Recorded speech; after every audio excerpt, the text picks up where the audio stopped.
법적 분쟁이 생겼을 때 조정이라는 절차 다들 한 번쯤은 들어보셨을 거예요. 그쵸? 그런데 한번 상상해 보세요.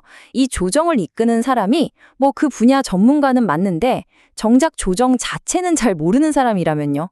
이게 무슨 말이냐면 분쟁의 내용은 빠삭하게 알지만 그걸 푸는 기술은 없는 거죠.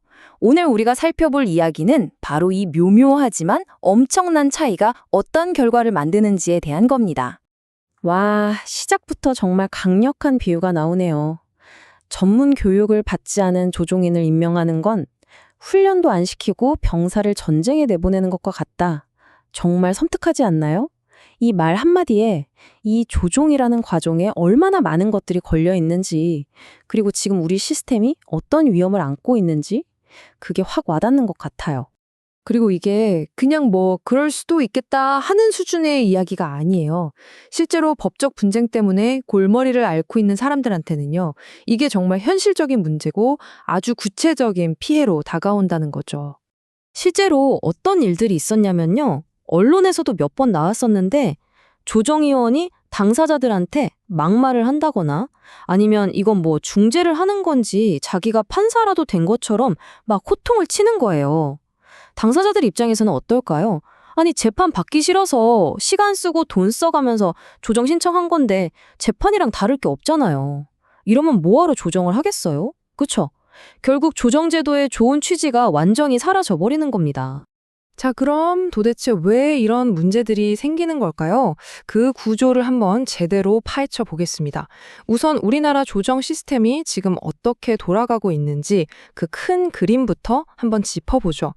크게 보면요, 딱 세 군데예요. 첫 번째는 법원에서 직접 하는 민사 조정이 있고요. 두 번째는 법원이랑 연결된 외부 기관들, 그리고 마지막 세 번째가 정부 부처에서 운용하는 뭐 행정형 ADR이라고 부르는 건데 대안적 분쟁 해결의 줄임말이죠. 특정 분야 분쟁을 여기서 다루는 겁니다. 좋아요. 그럼 이 세 군데에서 이 정말 중요한 역할을 맡을 사람들, 그러니까 조정인들을 과연 어떻게 뽑고 있는지 한번 들여다볼까요? 법원을 예로 들어볼게요. 여기엔 두 종류의 조정인이 있어요. 하나는 파트타임으로 일하는 민사조정위원인데요. 뽑는 기준이 학식과 덕망이래요. 좀 추상적이죠? 그리고 다른 하나는 풀타임으로 일하는 상임조정위원인데 이분들은 변호사 경력이 15년 이상이어야 합니다. 자, 여기서 뭔가 이상한 점 못 느끼셨나요? 바로 두 경우 모두 조정을 얼마나 잘하는지, 관련 훈련을 받았는지는 전혀 필수 요건이 아니라는 거예요. 이게 뭘 의미하냐면요. 지금 우리 시스템은 조정 기술보다는 그 사람이 가진 전문 분야 지식을 훨씬 더 중요하게 본다는 뜻이에요. 보세요. 변호사, 의사, 건축사, 교수님들, 정말 다양한 분야의 전문가들이 조정위원으로 활동하고 있잖아요. 물론 이런 분들이 분쟁의 내용을 깊이 이해하는 데는 정말 큰 도움이 되겠죠? 그건 당연합니다. 하지만 바로 이 지점에서 이렇게 훌륭한 전문가들을 모아놨음에도 불구하고 우리 조정 시스템에 아주 치명적인 약점이 드러나기 시작합니다. 여러분, 한번 생각해 보세요. 법 전문가, 의료 전문가, 건축 전문가 다 모였어요. 그런데 대체 뭐가 빠졌길래 문제가 되는 걸까요? 그림에서 빠진 한 조각은 과연 뭘까요? 정답은 바로 조정 그 자체에 대한 전문 훈련입니다. 사람을 뽑을 때 조정 훈련을 받았는지 의무적으로 보질 않아요. 기껏해야 1년에 한 번 하는 세미나 같은 게 교육의 전부인 경우가 태반이고요. 여기서 우리가 꼭 기억해야 할 게 있어요. 법을 잘 아는 것과 싸우는 사람들이 스스로 화해하고 해결책을 찾게 돕는 건요. 완전히 다른 능력이라는 겁니다. 이 차이를 무시하니까 조정인이 자꾸 판사처럼 굴게 되는 거예요. 조정의 목적 자체가 흔들리는 거죠. 그럼 조정 전문성이라는 게 도대체 뭐냐?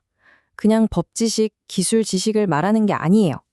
이건요, 협상을 어떻게 이끌어갈지, 상대방의 말을 어떻게 진심으로 들어줄지, 사람의 심리는 어떻게 작용하는지를 이해하고 이걸 바탕으로 막힌 소통의 물꼬를 터주는 거예요. 그래서 결국 당사자들이 아, 이렇게 하면 되겠구나 하고 스스로 길을 찾게 만드는 기술, 이게 바로 진짜 조정 전문성입니다. 그리고 우리 시스템이 바로 이 핵심을 놓치고 있는 거죠. 자, 그럼 이제 어떻게 해야 할까요? 다행인 건 오늘 살펴보고 있는 이 자료가 그냥 문제점만 막 지적하고 끝나는 게 아니라는 겁니다. 어떻게 하면 더 나은 시스템을 만들 수 있는지 명확한 길을 보여주고 있어요. 핵심적인 해결책은 세 가지입니다. 자, 첫 번째, 사람을 뽑을 때 그냥 아는 사람 추천받고 그러지 말고 공개 모집을 하자는 거예요. 그래서 진짜로 조정 훈련을 제대로 받은 숨은 고수들을 찾아내자는 거죠. 두 번째는 평가 시스템을 도입하는 겁니다. 조정을 직접 받아본 당사자들이 이 조정위원은 정말 좋았다. 이분은 좀 별로였다 하고 비밀리에 평가를 하는 거죠. 그리고 그 결과를 다음에 다시 위촉할 때 반영하는 거예요. 합리적이죠? 그리고 마지막, 이게 제일 중요한데요. 협상이나 심리, 갈등 해결 기술 같은 전문 교육을 아예 의무화하자는 겁니다. 결국 핵심은 교육이에요, 교육. 자료에서도 이렇게 강조하고 있잖아요. 자기가 원래 가진 전문 지식 말고 조정에 필요한 다양한 내용들을 배울 수 있도록 정기적인 교육 프로그램을 만들어야 한다. 바로 이겁니다.